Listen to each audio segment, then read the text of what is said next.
Hello there and welcome to a new video for Age of Wonders 4, and in this one I want to talk about 10 things that you should avoid doing when you are new to the game. Some easy to overlook things, some general behaviors that will make you more effective whatever playstyle you follow. So let's get started with number 1. One very important thing to know about this game: your armies can group. So if I attack here, you see how those banners get highlighted and that red dotted line around? This is the radius of inclusion for those armies. So don't think that you will just go for one regiment. This way you can fight way larger battles than that, and it's highly important to do this in the course of the game. It's easy to overlook when you're new to the game or new to the whole Age of Wonders thing, but it's very important to utilize it. Just keep in mind those combats at wonder sites, like this one here, are always only fought with one banner. You never get to take more people in one than that. But on the overworld map, armies can group, and you better make good use of that. Number 2, you should always avoid to make not use of all your Whispering Stones. Those Whispering Stones, they are a rare resource and you better have them always in use. If you are not too interested in free cities, or your map doesn't have any free cities, you can generate it after all without any, there is still hope, because you can put your Whispering Stones into your cities where they increase city stability. So there's really no excuse for having these guys lying around unused. If you have nobody to do diplomacy upon, just use them for your own cities. Number 3, you should always avoid to sit on piles of riches. Be it gold, be it mana, be it Imperium, whatever resource is building huge piles of, you should really start spending it, because that only means you're not using one of your strengths to its full extent. Here, for example, I have a little bit of a high mana amount, so in this example it would be time to summon some units to put that mana to some good use, or just cast more spells in combat, whatever. But any one of these resources which is seriously running into the 4 or 5 digits even, you should really start spending some. It's important to do so. What I also want to mention in that regard is try to keep a little bit of that stuff though in your wallet, because events often want you to pay a certain sum, like 200 or 300 gold, 100 or 150 mana, stuff like that. So try to be not completely broke, but you shouldn't really sit on those piles, like I said. Number 4, you should always try to have a maximum amount of cities. You know, you can build up to 3 cities by default. You can increase that number by spending Imperium points on this wonderful little thing here. And you should always at least be at this cap. After that, consider if you want to expand further, depending on your playstyle. But it's really important that you always have all those city slots filled. There's really no good reason not to. Number 5 is another thing: you always should avoid to have no victory condition. I personally always decide for what kind of victory I want to go when I create my faction before I start a game, and I highly recommend you to do so as well, because this way you can way easier make decisions. Consider what kind of faction you will build, what kind of tomes you want to pick, what kind of a policy you want to go. If you already know that you want to kill every player on the map, or that you just want to go for a magic victory, you can choose your tools way more precisely and earn your victory easier.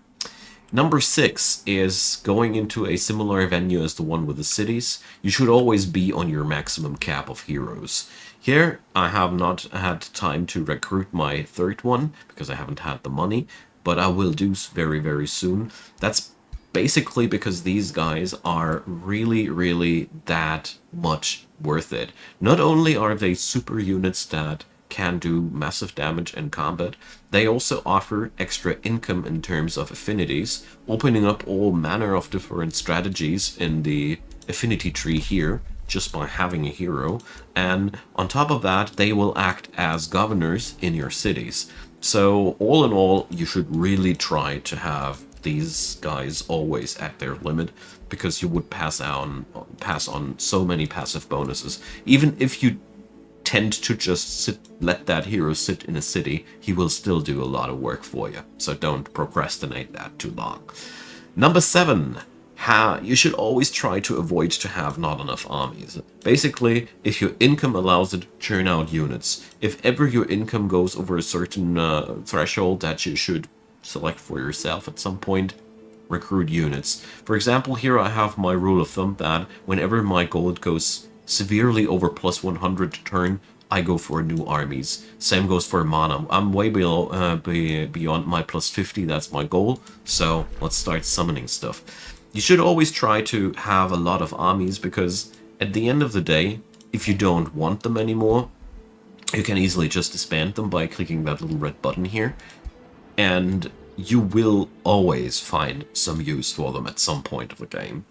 Just take into account that they all cost upkeep, and therefore I mentioned it that you should set yourself some thresholds. So don't blindly recruit, but whenever your income allows it, stock up. It's a constant arms race. It never stops. It goes on the entire game. So whenever you can afford armies, buy armies. You'll never regret it. You can do so many shenanigans with a lot of troops. Number 8, you should totally avoid not to use your cultural identity. That means whatever culture you pick has a certain set of distinct features. So here, for example, the dark culture has access to the skill Call the Weak, which makes their troops deal more damage to weakened units. So I totally want to weaken my units because I want to deal more damage. Every culture has a certain mechanic going on for themselves, and I highly recommend you to check that out before you start your run, how it works, and utilize it, because this is one of the major keystones to make your culture and your run work. And not using these features will make you substantially weaker than you ought to be. Same goes, of course, for the features for city building and that, but every culture has one of these things that makes them really stand out. The industrious people can prospect mountains, the feudal people get more power when they stand close together, barbarians get to build outposts with their scouts. There's something going on for each and every one faction, and you should really use that thing. Number 9 is another really important thing. Avoid to not let your guys go on adventures. Your heroes, if you can set it up, should always be killing some random armies on the map, destroy nests, stuff like that, because you not only will gain lots of resources by that, you will also miss out the experience levels on your heroes. The more the heroes level, the more powerful they get, and they only get more powerful if they kill stuff.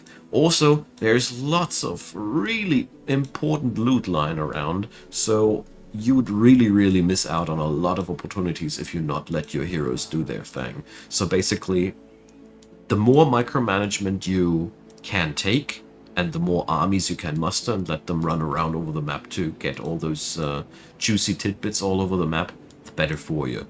This is something that you can and will work on a long way, because that's basically the quintessence of 4X gaming, to manage lots of armies. But in this game, it's really a lot about adventuring being very important due to the various massive drops that you get there.